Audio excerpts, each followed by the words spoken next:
Middle ಈಸ್ಟ್ನಲ್ಲಿ ಯುದ್ಧ ತೀವ್ರ ಸ್ವರೂಪ ಪಡೆದ ಹಿನ್ನೆಲೆ ಇರಾನ್ನಿಂದ ಬರ್ತಾ ಇದ್ದ ಕಚ್ಚಾ ಡಾಂಬರ್ ಸಂಪೂರ್ಣ ಬಂದ್ ಆಗಿದೆ. ಮಧ್ಯಪ್ರಾಚ್ಯ ರಾಷ್ಟ್ರಗಳಲ್ಲಿ ಸಂಘರ್ಷ ದಿನದಿಂದ ದಿನಕ್ಕೆ ತೀವ್ರ ಸ್ವರೂಪ.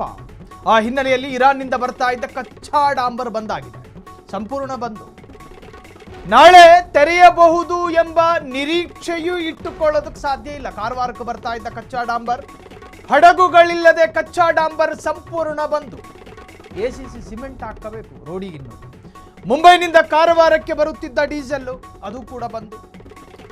ಐಒಸಿ ಮೂಲಕ ನೌಕಾ ನೆಲೆಗೆ ಬರುತ್ತಿದ್ದ ಡೀಸೆಲ್ ಅದು ಬಂದು. ಕಳೆದ 10 ದಿನಗಳಿಂದ ಡಾಂಬರ್ ಟ್ಯಾಂಕರ್ ಬಂದಾಗಿದೆ. ಇದು ಸಣ್ಣ ವಿಚಾರ ಅಲ್ಲವೇ ಅಲ್ಲ. ಮಧ್ಯಪ್ರಾಚ್ಯ ಯುದ್ಧಗಳು ತೀವ್ರ ಸ್ವರೂಪವನ್ನು ಪಡೆದುಕೊಳ್ತಾ ಇದೆ.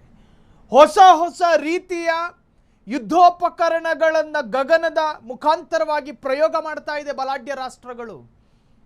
ಒಂದು ಕಡೆ ಇರಾನ್ ಹೇಳ್ತಾ ಇದೆ, ಇನ್ನು 6 ತಿಂಗಳು ಯುದ್ಧ ಮಾಡುವ ಎಲ್ಲ ತರಹದ ಅಸ್ತ್ರಗಳು ನಮ್ಮಲ್ಲಿದೆ, ನಾವು ಸನ್ನದ್ಧವಾಗಿ ನಿಂತ್ಕೊಂಡಿದ್ದೀವಿ. ಇನ್ನು ಅಮೇರಿಕ ಆ ನಿರ್ಭಾವುಕ ಹೃದಯ ಹೇಳುತ್ತೆ, ಇನ್ನು 6 ವರ್ಷ ಆದರೂ ನಾವು ಯುದ್ಧವನ್ನು ಕಂಟಿನ್ಯೂ ಮಾಡ್ತೀವಿ, ಒಂದು ಸಣ್ಣ ಬ್ರೇಕ್ ಕೊಡೋದಿಲ್ಲ ನಾವು ಅಂತ ಹೇಳ್ತಾನೆ. ಇವೆಲ್ಲ ಸ್ಟೇಟ್ಮೆಂಟ್ಗಳನ್ನು ಗಮನಿಸ್ತಾ ಇದ್ರೆ ಗ್ಲೋಬಲಿ ಭಾರತದಂತಹ ಶಾಂತಿ ಬಯಸುವ ದೇಶಗಳು ಆತಂಕದಲ್ಲಿ.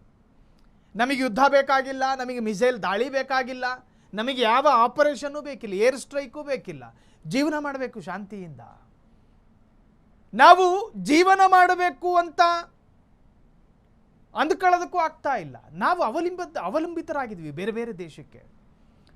ರಷ್ಯಾದಿಂದ ತೈಲ ಖರೀದಿ, ವೆನೆಜುವೆಲಾದಿಂದ ಕೃಷಿ ಉತ್ಪನ್ನಗಳು, ಚೀನಾದಿಂದ ಎಲೆಕ್ಟ್ರಾನಿಕ್ ಐಟಮ್ಗಳು, ಅಮೇರಿಕಾದಿಂದ ಒಂದಷ್ಟು, ನಮ್ಮ ಅಕ್ಕಪಕ್ಕದ ಅಥವಾ ಬೇರೆ ದೇಶಗಳಿಂದ ಸಾಕಷ್ಟು ವಿಚಾರ ಅಥವಾ ವಸ್ತುಗಳಿಗೆ ನಾವು ಡಿಪೆಂಡ್ ಆಗಿದ್ದೀವಿ. ನಮ್ಮ ದೇಶಕ್ಕೆ ಬರ್ತಾ ಇದ್ದಂತಹ ಡಾಂಬರ್ಗಳು ಸಂಪೂರ್ಣವಾಗಿ ಸ್ತಬ್ಧ, ನಿಶ್ಚಲ. ಹೆಂಗೆ ತರೋದು? ಎಲ್ಲ ಜಲಮಾರ್ಗಗಳು ಕೂಡ ಬಂದು ಪ್ರಕ್ಷುಬ್ಧ ವಾತಾವರಣಕ್ಕೆ ತಿರುಗಿದೆ. ಸೊ ಹಾಗಾಗಿ ಭಾರತಕ್ಕೆ ಬರುವಂತಹ ಅನೇಕ ಐಟಮ್ಗಳು ಈಗ ಸ್ತಬ್ಧಗೊಂಡಿದೆ. ಕ್ಷಣ ಕ್ಷಣದ ಸುದ್ದಿಗಳಿಗಾಗಿ ಫ್ರೀಡಂ ಟಿವಿ ಸಬ್ಸ್ಕ್ರೈಬ್ ಮಾಡಿ, ಲೈಕ್ ಮಾಡಿ ಹಾಗೂ ಫಾಲೋ ಮಾಡಿ. ಹೊಸ ಸುದ್ದಿಗಳ ನೋಟಿಫಿಕೇಶನ್ಗಾಗಿ ಬೆಲ್ ಐಕಾನ್ ಮೇಲೆ ಕ್ಲಿಕ್ ಮಾಡಿ.